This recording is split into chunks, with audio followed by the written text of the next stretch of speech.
My name is Jesse Connolly. I'm the campaign manager here for No on One, and I want to just thank you all for coming.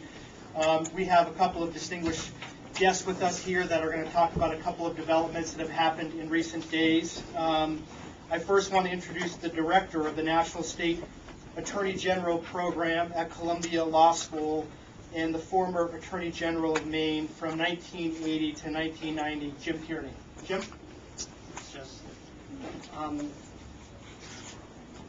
I understand there are going to be sincere disagreements about the entire question of the marriage equity issue that the voters are going to be facing this week. And really, at the end of the day, isn't that complicated. It's not about dueling law professors. It's not about Attorney General opinions. It's really about all of us as citizens of this state relying on our own sense of right or wrong, our own sense of moral judgments, and doing what we think is right.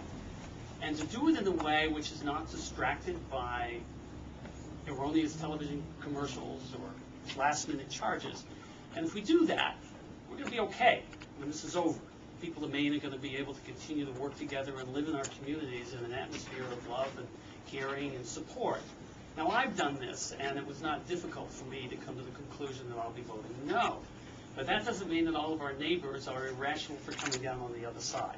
What is irrational is the tone and the anger and the distortions, which I think are dividing one Maine person from another, and that's the reason why I'm happy to be here this morning to make very clear that my position, and hopefully your position, will be to vote no at this referendum. Great. And now I want to introduce the Speaker of the House, Hannah Pingree. Thank you, Jesse. For months now, the Question 1 campaign has leveled attacks on anyone in public life who disagrees with their point of view. I know because I'm one of them. It's been awful to hear my voice used in one of their ads. The same is true for other legislators who've had portions of quotations edited to put a misleading intent on what they said. But we are not the only ones. The Question 1 campaign, the Yes on 1 campaign, has impugned the integrity and professionalism of everyone from the Commissioner of Education to local school committees to one of Maine's finest teachers.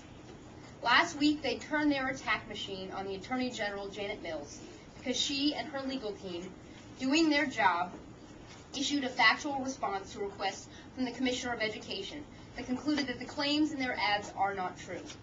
What troubles me most is the Yes on 1 campaign doesn't want to believe those of us in Maine who take our public service seriously.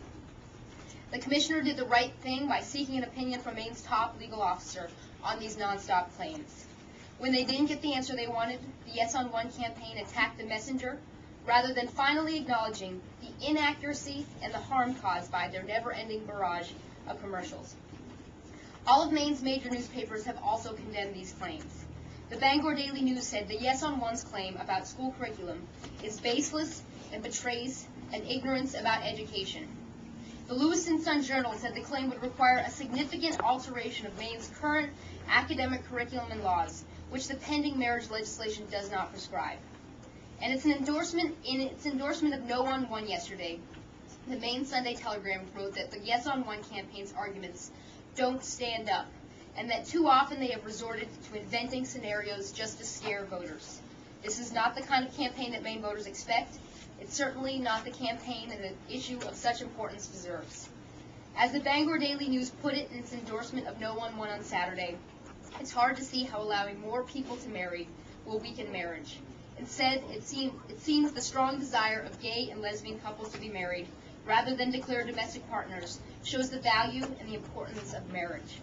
Voting no on Question 1 will reiterate Maine's commitment to equality and acceptance of families of all types while respecting religious traditions and beliefs. I am proud to be voting no on 1. Just 15 days from today, I encourage all Mainers to do so, and I certainly hope that the Yes on 1 will stop these commercials and stop these claims. Thank you. I think the issue here is that the Yes on 1 campaign won't believe anyone in Maine. The only lawyers they believe are the ones they handpick from out of state. Now, after going after the Maine Teacher of the Year, the Question 1 campaign says they know more about schools than the person in charge of Maine's education. They know more about Maine laws than the Attorney General elected to enforce those laws. There's a pattern here. They don't believe the nearly 400 Maine lawyers who have signed a statement discrediting their scare tactics.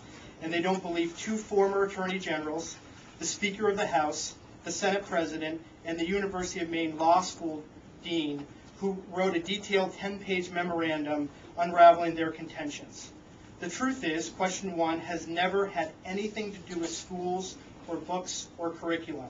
But the question 1 campaign doesn't want to talk about Maine values or Maine families, so instead they changed the subject.